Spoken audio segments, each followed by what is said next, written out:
So today we are going to study about entropy and second law of thermodynamics. So let's start. Can anyone explain why when you leave an ice cube at room temperature it starts to melt or it begins to melt? क्यों ऐसा होता है कि अगर आपने ice या ice cube room temperature पर रखा तो वो पिघलने लग जाएगा?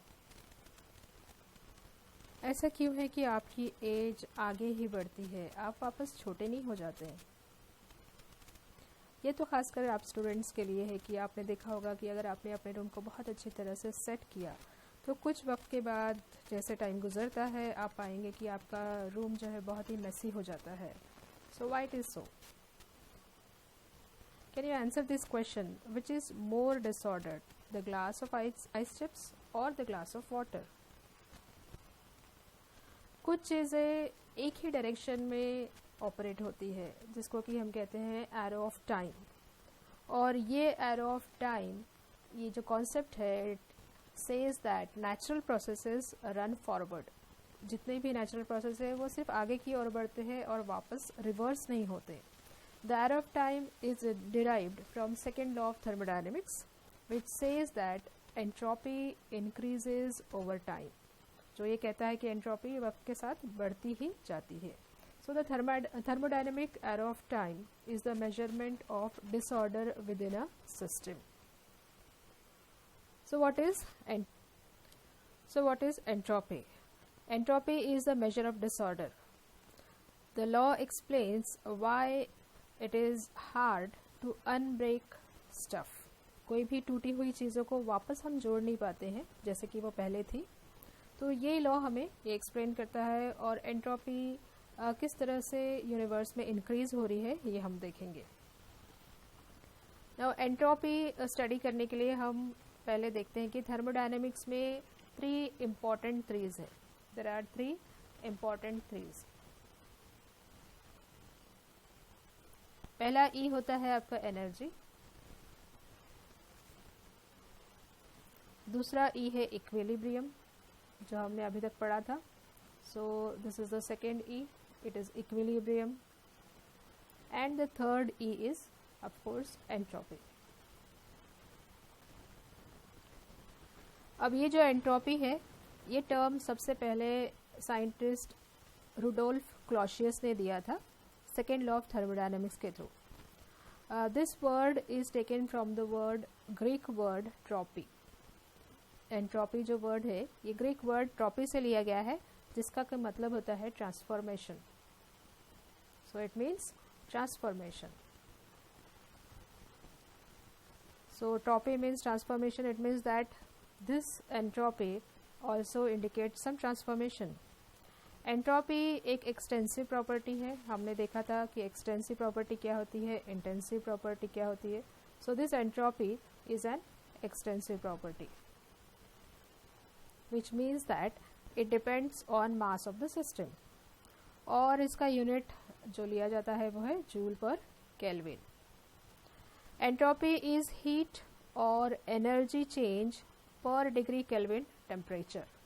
इसको हम डिनोट करते हैं कैपिटल लेटर एस से, और जनरली चेंज इन एंट्रोपी को ही स्टडी किया जाता है जिसको कि हम डेल एस से रिप्रेजेंट करते हैं.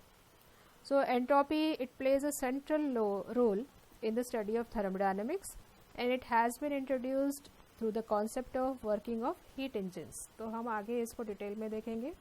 तो हीट इंजन्स के वर्किंग में हमें ये टर्म मिला है जिसको कि हम एंट्रोपी कहते हैं.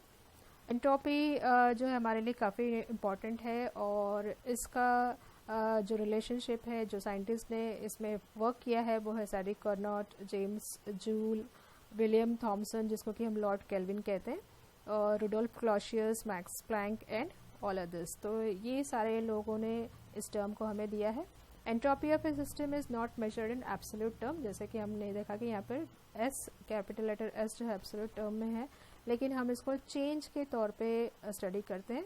So it is measured in terms of changes in the system, कि इनिशियल स्टेट से जब सिस्टम फाइनल स्टेट में जाता है तो तब उसमें किस तरह की चेंजेस आते हैं, उस चेंजेस को हम स्टडी करेंगे. And the change in entropy is given. So that is about entropy. अब एंट्रोपी का फिजिकल सिग्निफिकेंस क्या है? सो फिजिकल सिग्निफिकेंस के लिए हम देखेंगे कि entropy is a real physical quantity. Entropy क्या है? एक रियल फिजिकल क्वांटिटी है and is a definite function of state of the body. जैसे कि हमारे पास में थर्मोडायनेमिक सिस्टम को डिस्क्राइब करने के लिए हम लोग pressure, volume, temperature in terms का यूज़ करते हैं, इन प्रॉपर्टीज़ का यूज़ करते हैं। इंटरनल एनर्जी होती है जिसको कि हम यू से रिप्रेजेंट करते हैं। तो वैसे ही एक डेफिनेट फिजिकल क्वांटिटी है जिसको कि हम एंट्रोपी कह रहे हैं, जिसको हम एस से रिप्रेजेंट करेंगे। लेकिन डिफ़िकल्ट चीज़ इसमें यह होती है कि it is difficult to form a tangible concept. हम इसको टच नहीं कर सकते। जैसे कि हम फील कर सकते हैं प्रेशर, वॉल्यूम और टेम्परेचर को, तो एंट्रोपी को हम उस तरह से फील नहीं कर सकते हैं। तो इसको एक्सप्लेन करने के लिए हम लोग अलग अलग वेज में अनअवेलेबल एनर्जी के फॉर्म में इसको एक्सप्लेन करते हैं। So entropy and unavailable energy क्या है? सेकेंड लॉ ऑफ थर्मोडायनेमिक्स जो हम आगे स्टडी करेंगे, इसमें ये पाया गया है कि total amount of internal energy of any substance it is not convertible into useful work. जितनी भी इंटरनल एनर्जी है total energy is not always converted into work done. तो कुछ पोर्शन जो है वो अवेलेबल एनर्जी है जिसको कि यूजफुल वर्क में हम कन्वर्ट कर रहे हैं, और कुछ जो रिमेनिंग पार्ट है एनर्जी का, इट इज़ नॉट कन्वर्टेड और it can not be converted into useful work. This is called as the unavailable energy. तो जो एनर्जी, जो पोर्शन जिसको कि हम यूजफुल वर्क में कन्वर्ट नहीं कर सकते, जो हम ये कहेंगे कि वेस्ट हो जा रही है, that is called as the unavailable energy. So entropy is a measure of this unavailable energy. तो इसको हम अनअवेलेबल एनर्जी के टर्म्स में भी मेजर करते हैं। तो हम इसको लिखेंगे entropy is equal to unavailable energy divided by temperature, या फिर उसके बेसिस पे हम लोग अनअवेलेबल एनर्जी इतनी है उसको भी लिख सकते हैं कि entropy multiplied by temperature. So this concept of entropy is of great value and it gives us the information regarding structural changes, जो कि किसी प्रोसेस में हमने पहले देखा था अलग अलग टाइप के प्रोसेस रहते हैं। The system goes from first state, initial state to the final state. तो इस प्रोसेस में आइसोथर्मल प्रोसेस हो सकता है, एडियाबैटिक प्रोसेस हो सकता है। तो इसमें किस तरह से उसके इंटरनल मॉलिक्यूलर स्ट्रक्चर में चेंज आता है जब वो सिस्टम एक स्टेट से दूसरे स्टेट में जाता है, ये इन्फॉर्मेशन हमें एंट्रोपी से मिलती है। अब एंट्रोपी को हम लोग डिसऑर्डर के टर्म्स में भी मेजर करते हैं, entropy and disorder. So entropy is a measure of disorder. जैसे हमने पीछे देखा था कि डिसऑर्डर किस तरह से हो रहा है, रैंडमनेस कैसे डेवलप होता है। तो जब भी गैस एक्सपांड हो रही है वैक्यूम में, suppose the gas you have taken in a container and this gas molecules they are expanding, initial state से उसका स्टेट चेंज हो रहा है, suppose this it is expanding, तो उसके इंटरनल स्ट्रक्चर में चेंज आ रहा है। तो वो पहले कुछ ऑर्डर्ड स्टेट में थी, तो अब एक्सपांशन के बाद में डिसऑर्डर्ड स्टेट में चला जाएगा। वैसे ही वाटर अगर फ्लो हो रहा है रिजर्वायर के बाहर, तो आपने देखा होगा कितना उसमें चेंजेस आते हैं, कितना वो फास्ट होता है। तो अगर आपने स्पॉन्टेनियस चेन रिएक्शंस देखे हैं, उसमें भी आप देखेंगे कि इनिशियल जो स्ट्रक्चर है उससे फाइनल स्ट्रक्चर ये बहुत ही डिसऑर्डर्ड रहता है। So the disorder occurs and therefore we say that the entropy it increases. So there will be increase in the entropy of the system. वैसे ही अगर हम समझो हम कोई सब्सटेंस को हीट करते हैं या फिर कूल करते हैं, तो तब भी उसके अंदर का जो ऑर्डरलीनेस है वो चेंज हो जाता है।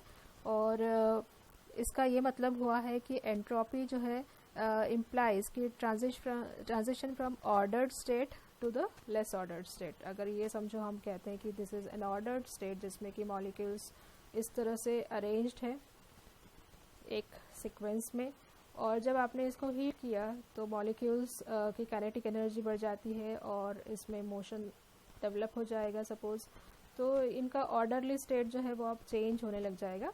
सो therefore we say that there is change in the orderly state, और ये ऑर्डर्ड स्टेट से लेस ऑर्डर्ड स्टेट में उसका चेंज आ जाएगा, and that is we say that there is increase in entropy. Entropy को हम प्रोबेबिलिटी के टर्म्स में भी, तो एंट्रोपी और प्रोबेबिलिटी किस तरह से आती है, तो हम देखते हैं कि कोई भी सिस्टम जो है नेचुरल प्रोसेस है वो डिसऑर्डर्ड स्टेट को ज़्यादा फेवर करता है। अब इसको समझने के लिए हम एक एग्जांपल लेंगे। अगर हमने एक कॉइन लिया, सिंगल कॉइन लिया और उसको आपने उछाला, तो आपके पास में जैसे आपने कॉइन लिया, इस कॉइन को अगर आप थ्रो करते हैं तो दो चांसेस रहते हैं कि एक तो हेड हो सकता है या फिर टेल आ सकता है। अब अगर समझो आपने दो कॉइन्स लिए, तो this is one coin and the second coin, इन दोनों कॉइन्स को अगर आप उछालते हैं तो आपके पास चांसेस है कि 2 हेड्स या 2 टेल्स है आपके पास। तो इसमें डबल चांस क्या रहता है कि 1 हेड एंड 1 टेल एक साथ अपीयर हो। So this is the most favored chance. So this shows that disorder is more frequent than order. तो दोनों हेड या दोनों टेल आने की बजाय एक हेड और एक टेल के चांसेस ज़्यादा रहते हैं। इसका मतलब क्या होता है कि डिसऑर्डर ज़्यादा फेवर किया जा रहा है। यहाँ पर भी हम देखेंगे कि जैसे मोर ऑर्गेनाइज्ड ये एक स्टेट है, तो ये लेस प्रोबेबल स्टेट है। यहाँ पर आप देखेंगे कि ये इसकी ऑर्गेनाइजेशन कम है, डिसऑर्डर ज़्यादा दिख रहा है यहाँ पर, and this is more probable state. तो इस तरह से एंट्रोपी जो है फेवर करती है लेस ऑर्डरलीनेस को, डिसऑर्डर्ड स्टेट को। So this is how we can say that जहाँ पर भी ज़्यादा ऑर्डरलीनेस है या ऑर्डर्ड स्टेट है तो एंट्रोपी कम रहेगी, और जहाँ पर ऑर्डर्ड स्टेट नहीं है, जहाँ पर कि इस तरह से मेसी स्टेट है, तो तब एंट्रोपी बढ़ जाती है। So this is how we explain what is entropy. So let us see some of the features of entropy. इसको थोड़ा फास्ट देखते हैं कि जैसे कि temperature remains constant in isothermal process, तो एंट्रोपी जो है वो भी कांस्टेंट रहेगी इन एडियाबैटिक प्रोसेस। तो आइसोथर्मल प्रोसेस में जैसे हम देखते हैं कि टेम्परेचर कांस्टेंट रहता है, तो एडियाबैटिक प्रोसेस में क्या कांस्टेंट रहेगा? एंट्रोपी कांस्टेंट रहती है। It is a single valued function of thermodynamic variables describing the state of working substance. तो वर्किंग सब्सटेंस का स्टेट अगर डिस्क्राइब करना है तो उसके लिए एंट्रोपी एक फिक्स्ड वैल्यू आपको मिलेगी, सिंगल वैल्यूड फंक्शन है। हर एक सभी नेचुरल प्रोसेस में, अभी हमने देखा कि सभी नेचुरल प्रोसेस में, जो कि इरिवर्सिबल प्रोसेस भी जिसको कहते हैं हम लोग, there is always an increase in entropy. Second law of thermodynamics को भी हम एंट्रोपी के टर्म्स में स्टेट कर सकते हैं, जो हम देखेंगे बाद में। Due to increase in entropy हमने अभी देखा कि अनअवेलेबल एनर्जी जो है वो इंक्रीज होने लगेगी। ये एक एक्सटेंसिव प्रॉपर्टी है और एक स्टेट फंक्शन भी है। Then its value depends upon the mass of the substance present in the system. जैसे हमने कहा कि एक्सटेंसिव प्रॉपर्टी, इसका मतलब ये होता है कि वैल्यू इसकी मास पर डिपेंड करती है।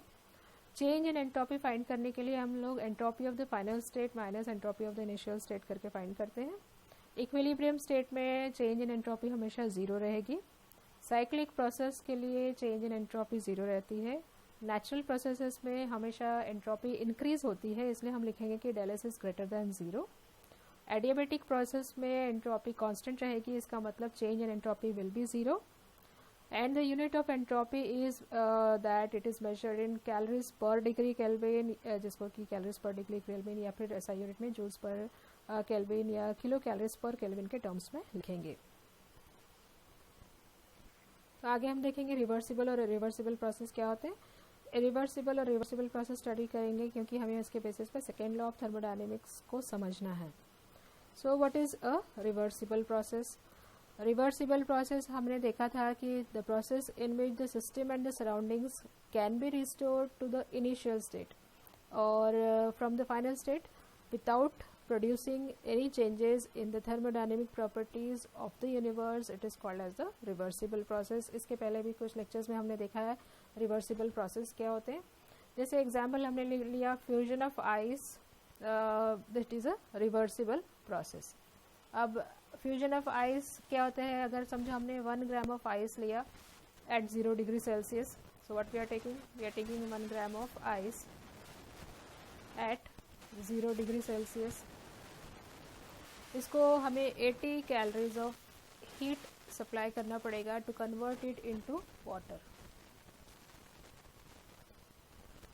और अगर समझो आपने उतनी हीट वाटर से निकाल ली तो तब उसको वापस आइस में कन्वर्ट किया जा सकता है। So ice can be converted into water and water can be converted into ice. So this is an example of a reversible process.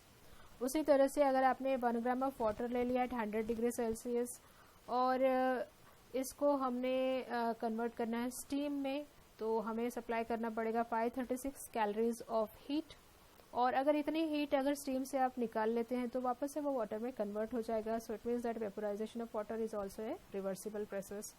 वैसे ही आपने देखा होगा छोटे बच्चे जनरली करते हैं कि ऑरेंज जूस को आपने आइस ट्रे में डाल दिया और उसको कैंडी में कन्वर्ट कर दिया, और जब आप वापस से उसको रूम टेम्परेचर पे लाके रखते हैं तो कुछ देर के बाद में वो जूस में कन्वर्ट हो जाएगा. This is also reversible process. Now what is a irreversible process? उसके पहले देख लें कि बेसिक कंडीशंस क्या होनी चाहिए इसमें. For the reversible process, the change must take place at very slow rate. अगर आप चाहते हैं कि प्रोसेस रिवर्सिबल हो तो वो बहुत ही स्लो रेट में होना चाहिए. There should be no loss of energy due to the conduction or convection or dissipation of energy. Then no heat should be converted into magnetic or electrical energy. The system must always be in thermal and mechanical equilibrium with the surrounding. तो अगर ये conditions follow हो रहे हैं तो तब वो जो change है या वो process है वो reversible हो सकता है. irreversible process क्या है? इसका उल्टा है कि अगर आपने कोई कन्वर्ट, जैसे कि केमिकल रिएक्शन है, आपने दो चीज़ों को हीट किया, मेटल्स को लेकर हीट करते हैं या दो बेसिक मटेरियल को लेकर आप हीट करते हैं और वो किसी थर्ड कंपाउंड में कन्वर्ट हो जाता है. Suppose A is added to B to give some new substance C, then C can not be then divided back और produced back to its constituents A and B, then that will be a irreversible process. जैसे कि यहाँ पर हम देख रहे हैं कि अगर आपने एक एग लिया और उसका ऑमलेट बना लिया तो आप वापस से उसको एग कन्वर्ट नहीं कर सकते. ये irreversible process है. तो इसके एग्जाम्पल्स हम देखेंगे कि heat transfer through a finite temperature difference, flow of electric current through resistance, तो वापस आप उस फ्लो को ये नहीं कर सकते हैं. Unrestrained expansion of fluids, spontaneous chemical reactions, plastic deformations, these are all examples of irreversible process. Natural processes जितने हम देख रहे हैं वो सभी irreversible होते हैं. So all the natural processes are irreversible processes. So processes are called irreversible if the system and all parts of its surroundings cannot be exactly restored to the respective initial states after the process has occurred. So irreversible process, जिसको कि natural process भी कहते हैं, because all natural processes which are occurring in nature they are irreversible, and the natural process occurs due to the finite gradient between two states of the system. तो ये है irreversible process और reversible process. तो अब हम देखेंगे कि second law of thermodynamics क्या होता है. First law of thermodynamics state that energy must be conserved in any process involving the exchange of heat and work between a system and its surroundings. हमने first law of thermodynamics देखा था जो ये बताता है कि अगर आपने हीट सप्लाई किया किसी सिस्टम को तो it can bring about change in its internal energy and will perform some work. अब कितनी हीट इंटरनल एनर्जी में कन्वर्ट होगी और कितना वर्क परफॉर्म होगा ये इससे स्पेसिफाई नहीं होता है. So that is we can say the shortcoming of the first law, जिसको हम टोटल अमाउंट एग्जैक्टली कितना कन्वर्ट होगा ये हमें नहीं पता चलता है. तो सेकेंड लॉ ऑफ थर्मोडायनेमिक्स एक जनरल प्रिंसिपल है जिससे कि हम लोग ये डिफाइन कर सकते हैं कि हीट जो सप्लाई की जा रही है वो वर्क में कन्वर्ट होगी या नहीं होगी, या फिर कितना अमाउंट कन्वर्ट हो सकता है. अब सेकेंड लॉ को डेवलप करने के लिए जो मेजर प्लेयर्स है उनके बारे में हम थोड़ा सा देख लेते हैं. कि पहले है Nicolas Leonard Sadi Carnot. He was a French scientist जिसको कि फादर ऑफ थर्मोडायनेमिक्स भी कहा जाता है. He is responsible for the origin of second law of thermodynamics as well as various other concepts. जो अभी हम करंट फॉर्म देखते हैं सेकेंड लॉ ऑफ थर्मोडायनेमिक्स का एंट्रोपी के टर्म्स में, वो इन्होंने हमें दिया है, साडी कार्नोट ने दिया है. It is used to describe the law. Then we have the second important persona who has played a major role in this development, and he is Rudolf Clausius. He was a German scientist and he developed the Clausius statement, which says that heat generally cannot flow spontaneously from a material at a lower temperature to a material at a higher temperature. Then next important person is William Thomson, जिनको कि हम Lord kelvin के नाम से भी जानते हैं. इन्होंने केल्विन स्टेटमेंट बनाया था जो ये कहता है कि it is impossible to convert heat completely in a cyclic process. This means that there is no way for one to convert all energy of a system into work without losing energy. मतलब जब भी हम किसी system को heat supply करते हैं पूरी की पूरी वर्क में कन्वर्ट नहीं हो सकती है बिना एनर्जी लूज किए. So this was the statement given by kelvin, Lord kelvin. तो हम ये स्टेटमेंट्स एक बार देख लेंगे कि क्या है. पहला है देखेंगे लॉर्ड केल्विन स्टेटमेंट, जो ये कहता है कि it is impossible to get a continuous supply of work from a body by cooling it to a temperature lower than that of its surroundings.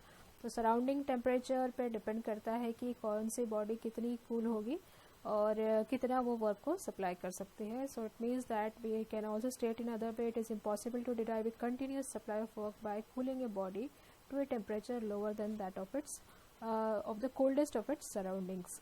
तो ये चीज़ हमें हीट इंजन में यूज़ आने वाली है. नेक्स्ट हम देखेंगे प्लैंक स्टेटमेंट. प्लैंक स्टेटमेंट ये कहता है कि it is impossible to construct an engine which working in a complete cycle will produce no effect other than raising of a work and cooling of the heat reservoir.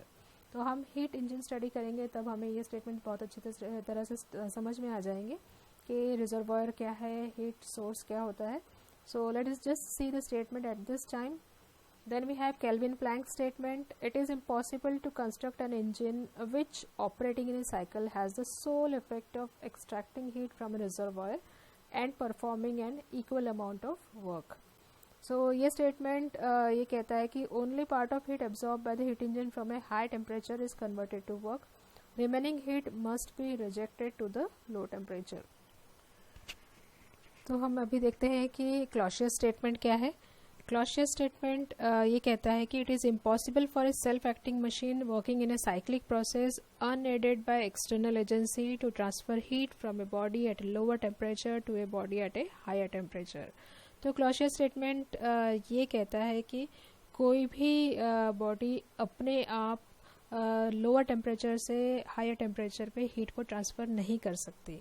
So this other words में अगर हम इसको आसान शब्दों में अगर कहें तो heat can not flow itself from a colder body to a hotter body. और ज़रूरी है कि कोई एक एक्सटर्नल एजेंसी हो जो कि इसको ट्रांसफ़र कर सके. This statement is based on the working of A refrigerator, heat engine working in a backward direction. तो रेफ्रिजरेशन का जो प्रिंसिपल है उसका बेसिस बनता है ये स्टेटमेंट कि हीट अगर हमें निकालनी है किसी बॉडी से तो हमें एक एक्सटर्नल एजेंसी की ज़रूरत पड़ती है. सो ये सभी सेकेंड लॉ को हम यूज़ करेंगे हीट इंजन्स में और किस तरह से हीट इंजन वर्क करते हैं ये देखेंगे हम अपने अगले वीडियो लेक्चर में. सो that is all for today. Thank you.